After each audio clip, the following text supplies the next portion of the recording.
선지자 하나냐가 선지자 예레미야의 목에서 멍에를 꺾어버린 후에 여호와의 말씀이 예레미야에게 임하니라. 이르시기를 너는 가서 하나냐에게 말하여 이르기를 여호와의 말씀에 내가 나무 멍에들을 꺾었으나 그 대신 새 멍에들을 만들었느니라.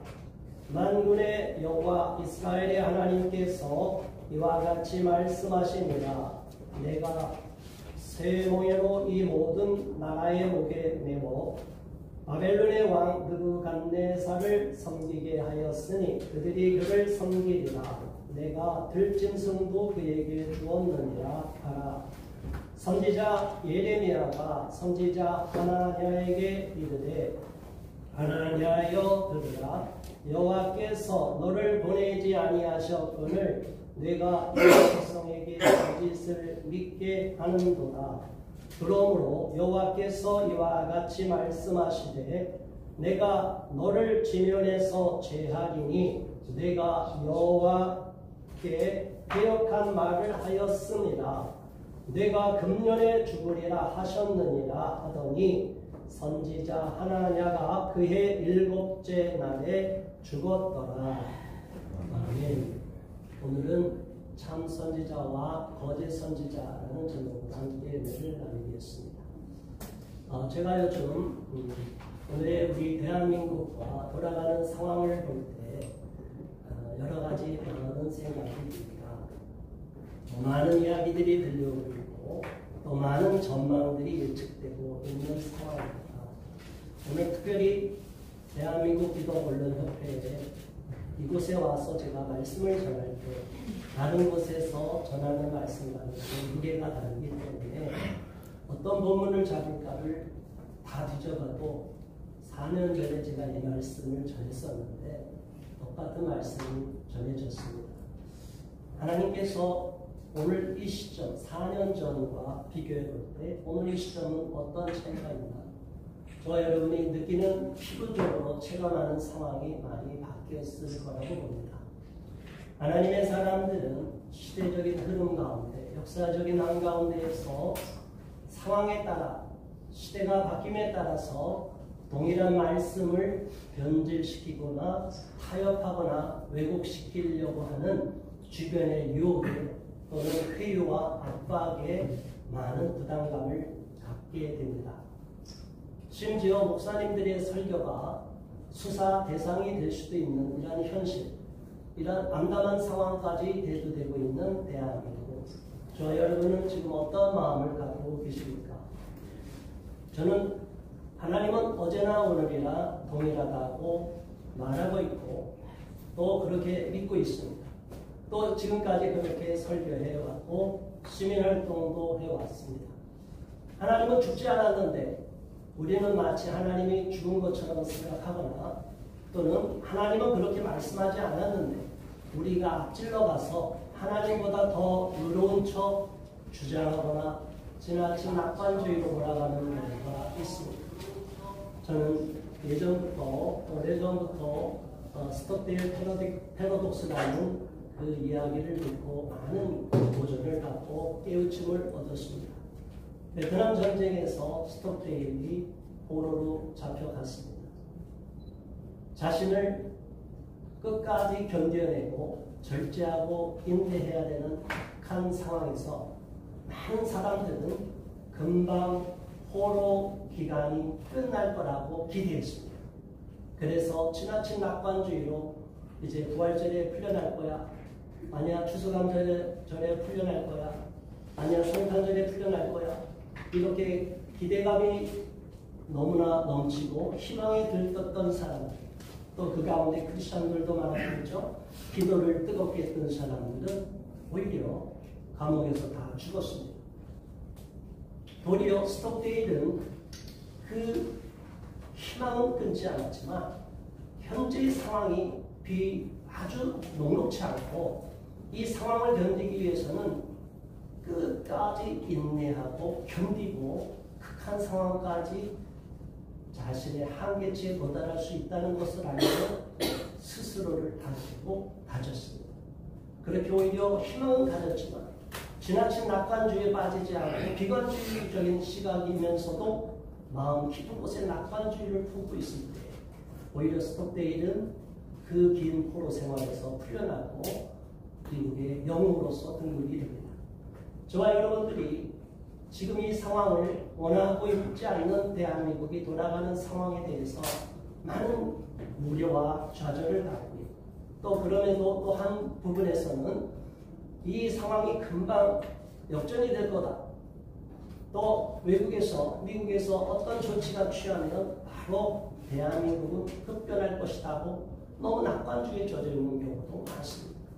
저와 여러분들은 그러한 생각에 젖기 이전에 하나님이 왜 우리의 그 간절한 기도를 들으시지 않고 왜 하나님이 이 시대의 불의한 정권, 불법을 그렇게 많이 자행한 자를 대통령으로 세웠는지를 연연하시고 이 모든 것이 바로 저와 여러분들의 죄악 때문, 우리 국민들의 죄악 때문이라는 것을 먼저 통해 잡아야 될 것입니다.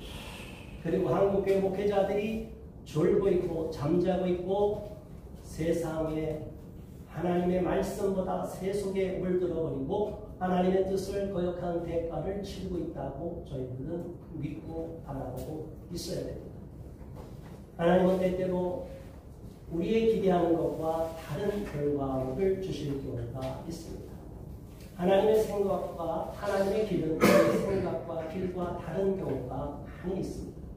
특별히 예레미야서를 볼 때 저는 너무나 마음이 갑갑하고 답답하고 애가서를 볼 때 비통한 마음이 들고 저는 애가라는 시를 수십 편을 연작시로 쓴 경우가 있습니다. 자, 이 내용이 오늘의 2025년도의 현 시점에서 지금 이 시점은 BC 595년도에 즉위한 596년에 즉위한 이 마지막 이 시대와 시드기와 시대에 일어난 일입니다. 지금으로부터 보면 약 2600년 전에 일어난 일입니다. 자, 이 시대의 메시지가 오늘 우리 이 시점, 21세기 오늘 이 시점에 어떻게 다가오고 있는지를 다시 한번 생각할 수 있기를 바랍니다. 이스라엘은 북쪽이 무너졌습니다. BC 721년에 남쪽 유다는 이후로 BC 586년에 멸망을 했습니다. 계속 바벨론 세력은 강해지고 있는 상황입니다. 여전히 이곳에서는 낙관주의가 만연되어 있고 우상 숭배가 만연되어 있고 거짓 선지자들이 만연해 있습니다. 에스겔 선지자를 통해서 에스겔서를 보면은 성전에서 제사장들이 종교 지도자들이 선지자들이 이스라엘 백성들이 얼마나 많은 우상 숭배를 하고 동방신에게 경배를 하고 해와 달과 별을 경배하고 말도 안 되는 우상을 성전에서 그런 은밀한 우상 숭배를 하고 있다는 것을 낱낱이 폭로하고 있습니다. 금오스신, 몰록신, 인신제사를 하는 그 몰록신과 금오스신을 숭배하지 않는다. 바알신과 아세라신은 여전히 미련을 두고 우상에 젖어 있지만 이러한 참담한 상황 속에서 예레미야는 민족의 멸망을 바라보고 있는 상황입니다. 저와 여러분들이 지금 상황은 안타깝게 여기고 비통하게 여기는 것처럼 예레미야도 너무나 안타까운 현실 속에서 하나님의 메시지를 기대했을 겁니다. 예레미야는 감옥에 갇혀서 마지막까지 멸망을 직접 보지도 못하고 감옥에서 나라가 멸망하는 것을 소식을 듣게 됩니다. 자, 여러분, 우리가 예레미야와 같은 심정이라면 그런 상황이라면 어떠한 생각이 들어야 되겠습니까? 그럼에도 불구하고 하나냐 또 다음 장 29장에 나오는 스마야 이런 선지자들이 끊임없이 예레미야를 괴롭혔습니다. 내가 하나님의 말씀을 대언하냐? 이 거짓 선지자, 참 선지자의 예레미야에 대하여 오히려 거짓 선지자들이 공개적으로 뺨을 때리지 않나, 공격하지 않나, 모욕을 주지 않나. 우리가 말하는 진실의 목소리는 왜곡되고 불철돼가고 있습니다. 지금 전 세계 언론도 PC주의로 물들어가고 있고 우리나라 대한민국 언론도 인권보도 준칙으로 인해서 국가인권위원회가 뒤에서 배후에서 조종하는 그대로 기사를 쓰고 있습니다. 최근에 너무나 안타까운 사실, 지영준 변호사님께서 인류 보편인권을 주장하며 정상적인 인권을 주장하시고 또 커리어로 보면 민변 출신에다가 오히려 인권상, NCCK 인권상을 받은 분이에요. 그리고 오히려 군대에서 인권을 보호하기 위해서 목소리를 냈다가 군대에서 강제 전역당하신 인권에서 말하면 이런 인물을 찾기가 어려운 상황이에요. 그런데 자신들의 입맛에 맞지 않는다고 하여서 저들은 많은 사명을 하게 되고 마구잡이로 헐뜯고 인권위원 상임위원 후보임에도 불구하고 부적격자를 넘어서 무자격자인 것처럼 매도를 하고 그것이 언론에 도배를 하고 있고 너무나 비통한 마음으로 결국에는 정치적인 어쩔 수 없는 상황에 몰렸습니다. 국민의힘에서 어쩔 수 없이 코너에 몰리니까 지영준 변호사님도 더 이상 버틸 수가 없어서 사퇴를 하게 된 것입니다.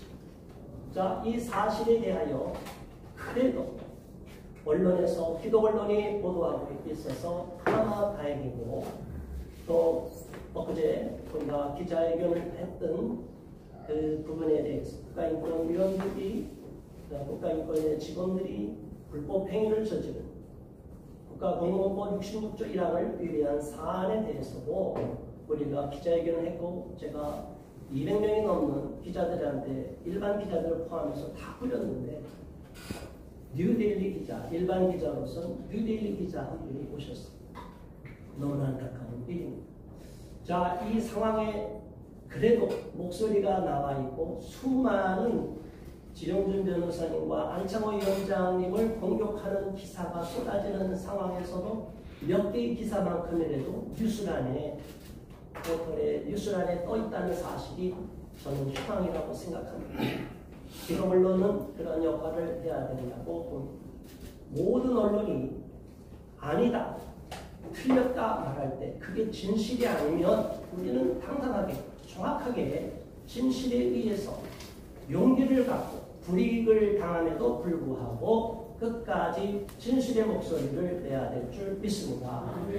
거짓 선지자가 난무하는 시대처럼 거짓 언론이 이렇게 활개를 치고 있는 때에 우리는 끝까지 참 선지자의 역할을 감당했던 예레미야와 같이 이 시대에 잘못 가고 있는 흐름에 대하여 진실의 목소리를 내야 될 줄 믿습니다. 그것이 하나님이 대한민국 기독 언론들을 세우신 목적이고 대한민국 기독 언론 협회의 모든 구성원들이 지켜야 될 사명과 책임감이라고 생각을 합니다. 지금 이 시대도 또 과거의 어떤 성경의 시점을 다 보더라도 항상 진실을 거역하는 자들이 있었고 하나님을 대적하는 자들이 있었습니다. 자, 이런 시대에 다수가 저쪽을 지지하고 우리를 반대한다고 해서 우리가 위축되거나 좌절되거나 낭망해서는 절대로 안 될 줄로 믿습니다. 역사의 심판자는 하나님이십니다.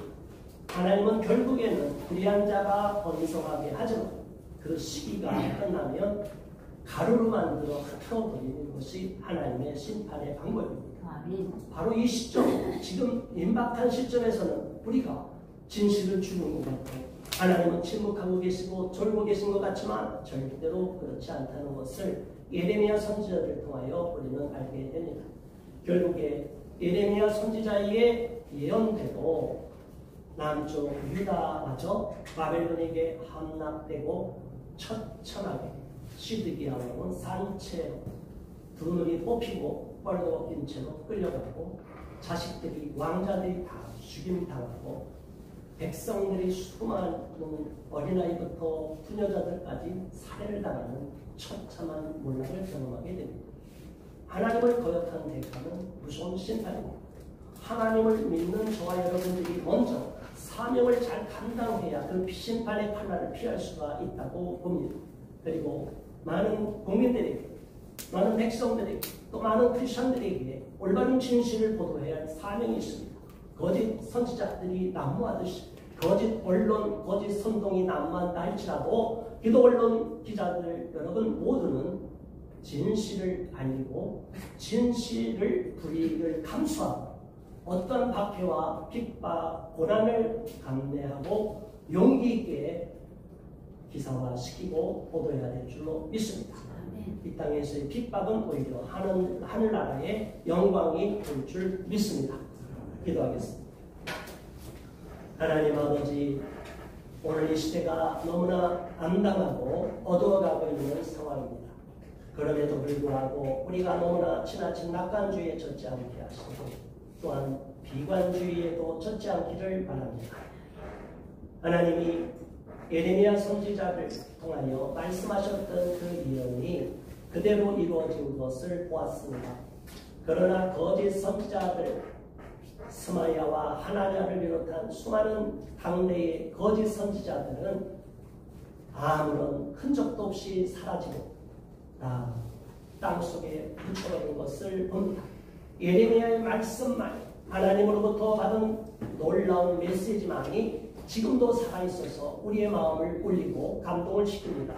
우리 또한 예레미야와 같이 온갖 핍박과 불이익에도 불구하고 부정적이고 거짓된 여론이 세상을 덮어버린다 할지라도 썩어버린 물을 오염시킨 물을 정화시키는 샘물처럼 이 시대의 올바른 진실의 메시지를 전파하는 참된 언론이 될 수 있도록 기독언론협회 모든 종사자들 우리 회원들을 기억하시고 축복하여 주옵소서. 4주년을 통하여 우리가 다시 한번 마음을 새롭게 다지고 이끌어가시는 임채영 목사님에게도 더욱 강한 능력을 더하여 주시옵소서.